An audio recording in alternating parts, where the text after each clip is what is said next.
Hey everybody, what is up? This is Anthony with the VR Game Rankings YouTube show, and of course, this is our daily vlog series.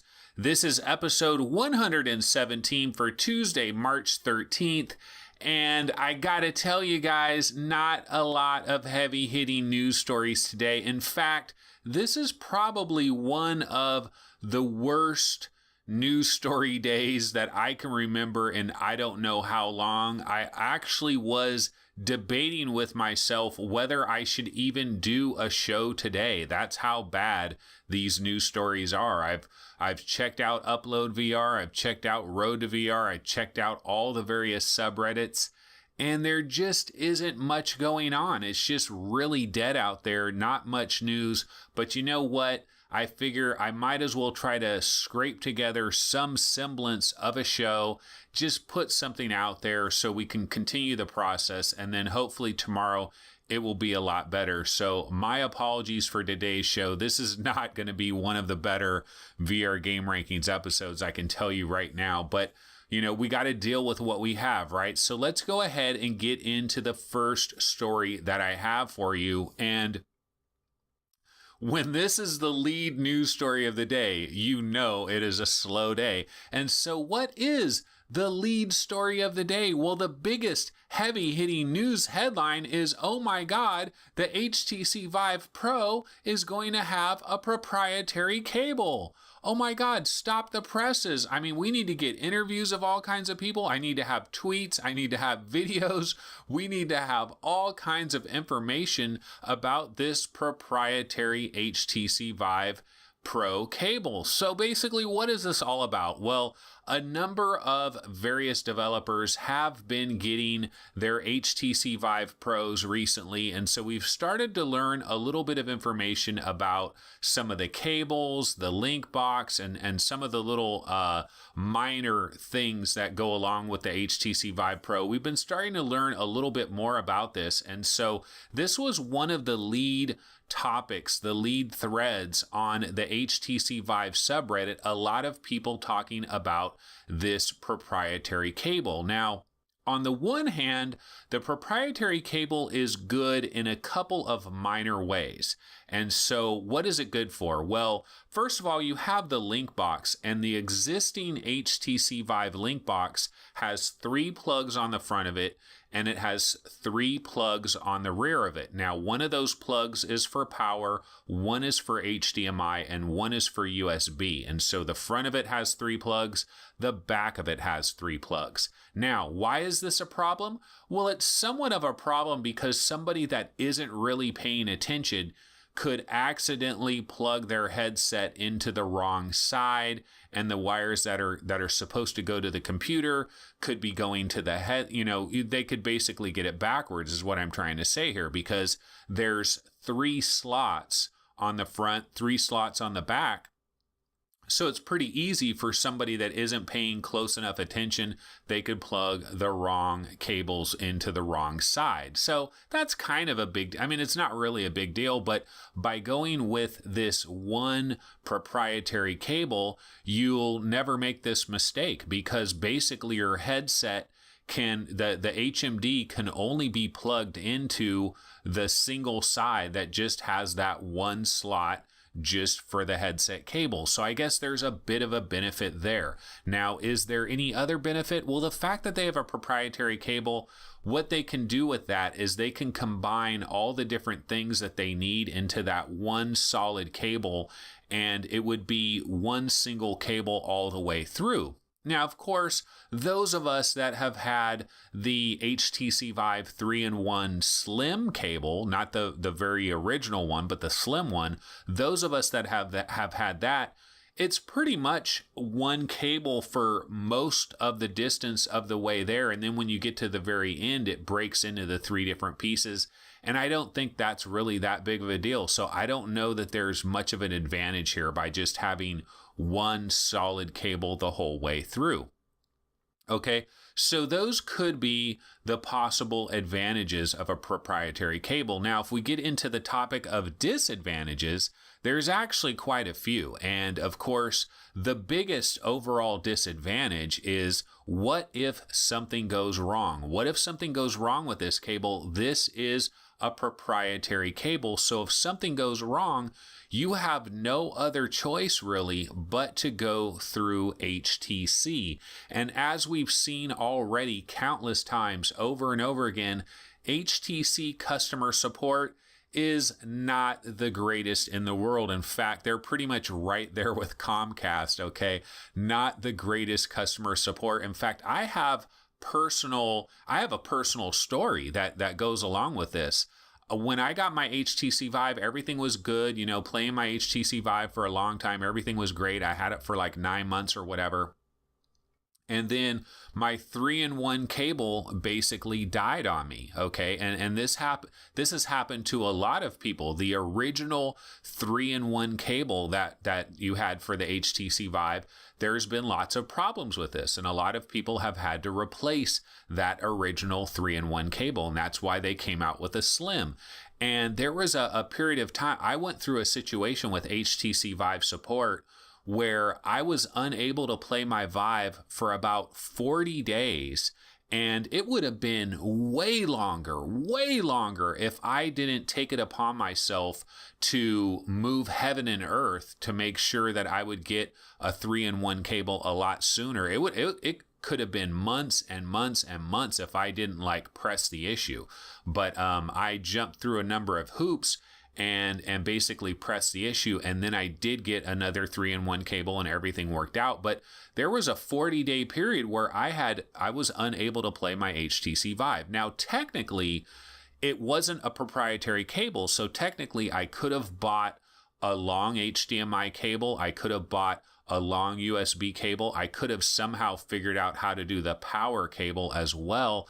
And I could have basically plugged those into the link box, and I could have taken the little thing off of the top of the HMD where the cables plug into. I could have removed that off of there and kind of jerry-rigged those cables into that. That's really the hardest part. The hardest part is getting the cables inside the little slots that they have, even though it's not proprietary.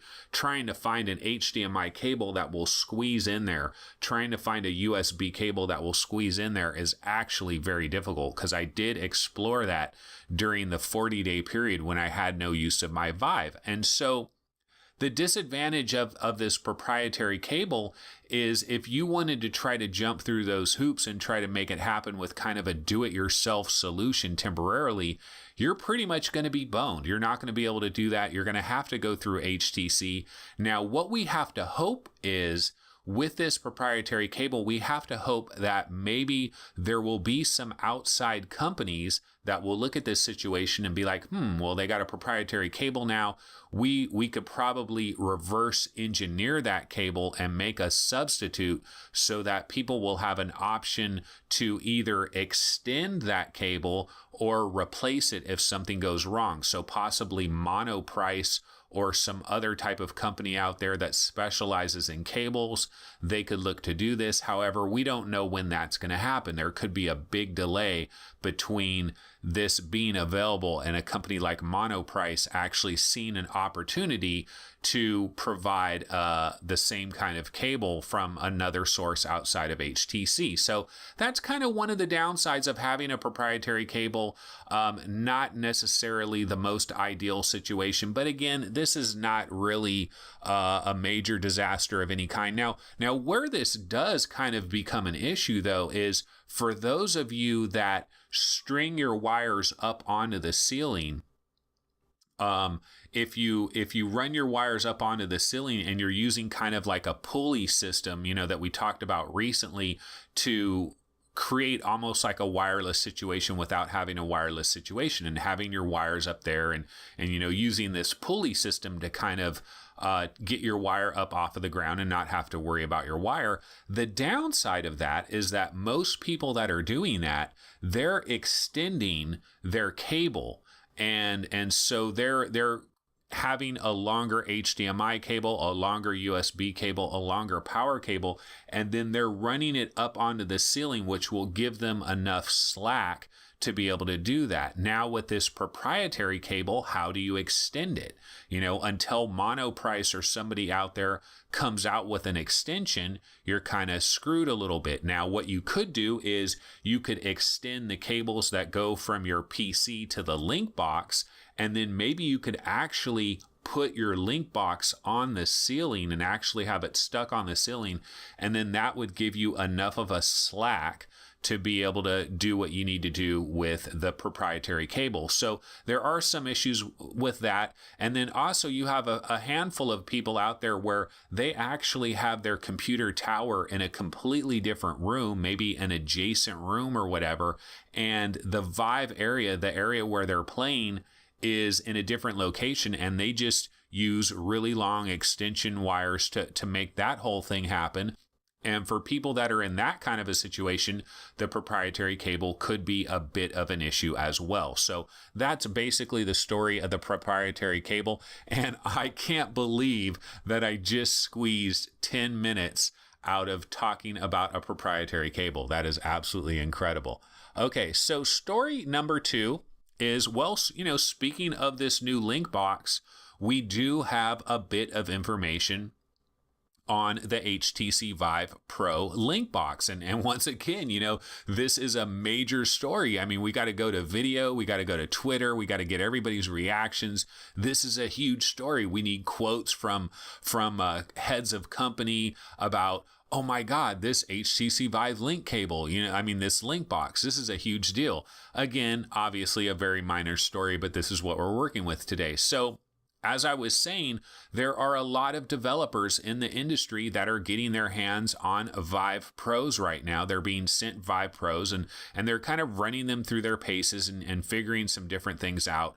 And so one of the devs has tweeted out some pictures about this new link box and some of the features of this new link box. Now, this is Steve Bowler. He's one of the founders of Cloudgate Studio. This is the developer behind Island 359. And so he recently tweeted out some pictures of the new link box and a little bit of details on it. And so it kind of shows the proprietary cable going in one side. It also shows a bluish colored power button. So there's now a power button for the link box, which our current link box does not have a power button. And then also, if you're looking at the link box, on the top of it, there's a tiny little LED light, a little green LED light that lets you know that the unit is powered on. And this is something that we don't have on our current link box as well. There's no power button, there's no power light. It doesn't feature any of that, but this is going to feature that. And then more importantly is the back of the link box. There are 3 cables coming out of the back of the link box. One of them is for the AC adapter, which you're going to plug into a standard power outlet. And then one of them is USB. But the other one is not HDMI. It's actually DisplayPort.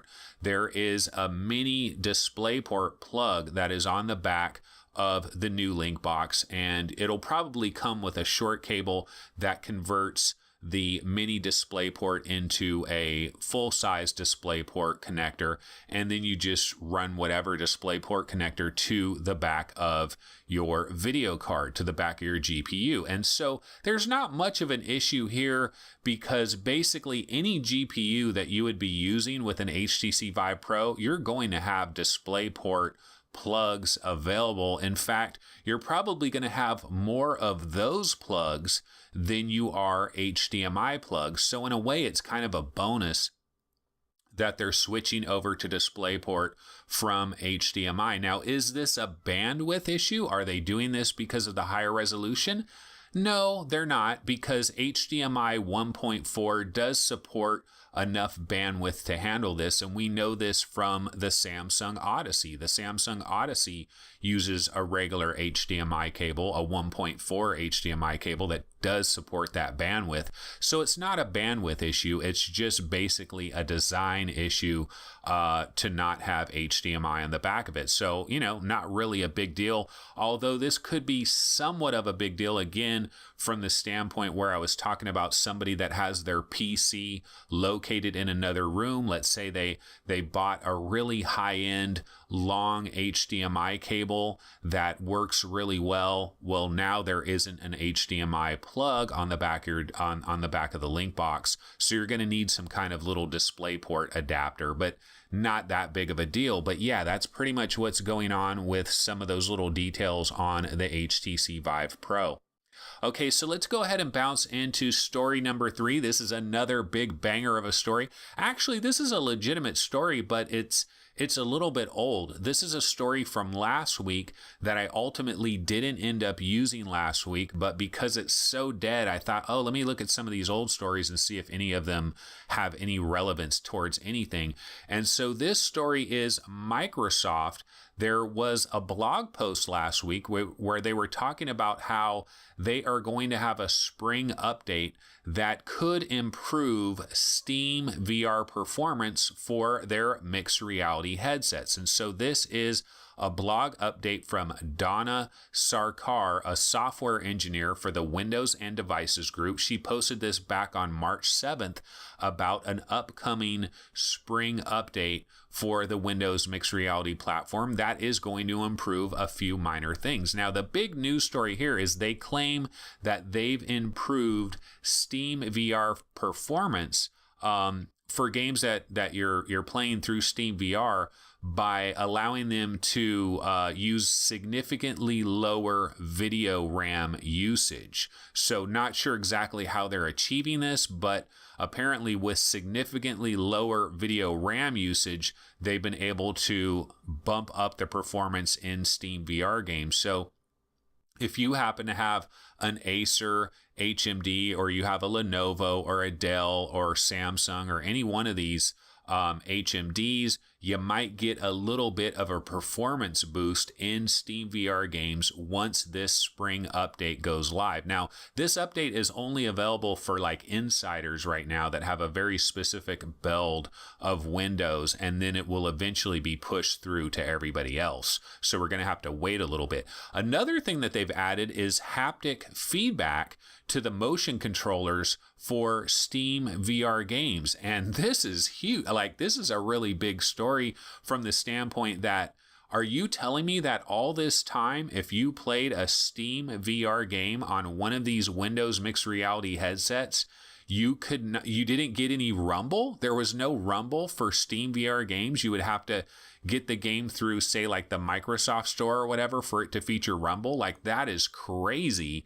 that has, I mean, we're here in the month of March. These headsets came out like mid-October. I would have been hella pissed, me personally. I like rumble. I think rumble is important. I think rumble is a huge feature because, you're in a game and you're shooting a gun. You should feel some type of feedback when you're shooting a gun, or you should feel some type of feedback when you get hit by an enemy's bullet or whatever it happens to be. There should be some kind of feedback. I could not imagine playing SteamVR games for all these months with no rumble, if that's what they're talking about, unless the haptic feedback is separate from rumble, or if that's what they basically mean there.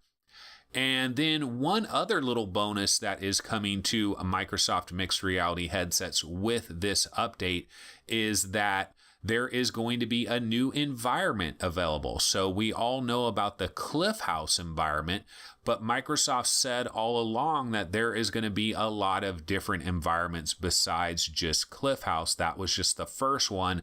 There's going to be a lot of different environments that are going to be coming over however long time period we're looking at here. But the first one that they're going to be rolling out is called Skyloft. And so this is going to be a new environment that is going to be included with this spring update. So a little bit later. I don't know if this is coming later in the month of March or in April, or when exactly this is going to hit for everybody out there, not just insiders that have a special Windows build. There will be some of these new features that will be coming, and it will improve a few things here and there. So that's good news for everybody that has the Microsoft mixed reality headsets.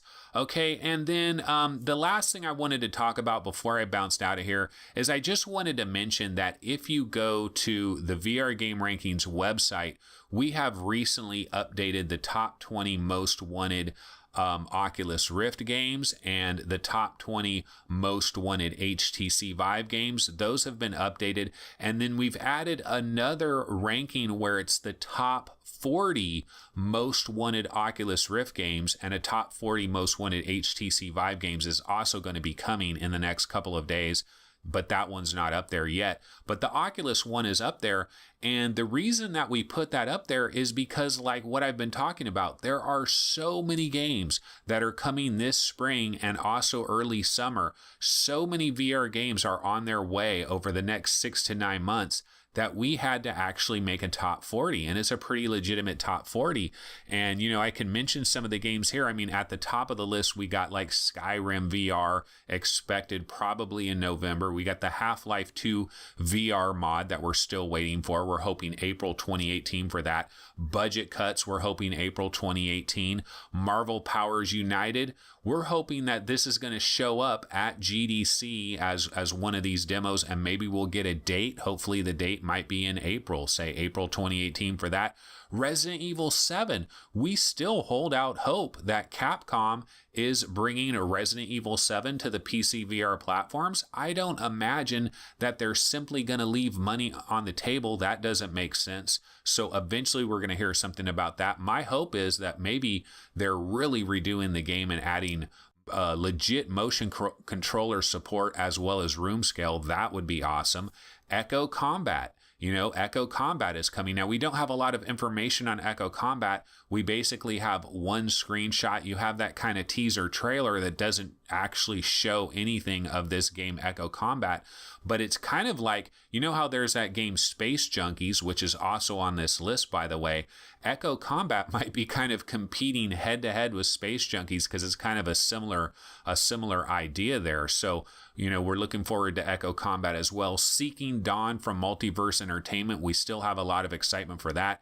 Transference by Spectravision, Firmament, Beat Saber, which I'm super excited for, Vacation Simulator, Apex Construct, which is coming next week. We're excited for that. Megaton Rainfall, Virtual Reality Football Club, Torn, Windlands 2, the list goes on and on. There's like 40 different games that we're looking forward to. In fact, there were even more than 40. I might be able to even come up with like a top 50 list. So it's kind of cool that we have so many games that are headed in the spring and summer. So that will be awesome. But anyway, guys, this show actually ended up being rather long. I know it's quite boring, not the most interesting subjects on offer for today, but sometimes this is going to happen. And so it's either don't have a show at all or just kind of try to make, you know, if you get lemons, try to make lemonade is kind of the idea here. So tried to do the best I could do with what we had on offer, and hopefully tomorrow, we'll get some better news stories, maybe some new game announcements or something like that. We'll have to see what happens, but that's going to go ahead and do it. This has been episode 117 of our daily vlog series for Tuesday, March 13th. Everybody have an awesome Tuesday, and I will see everybody tomorrow on Wednesday. Take it easy. Later.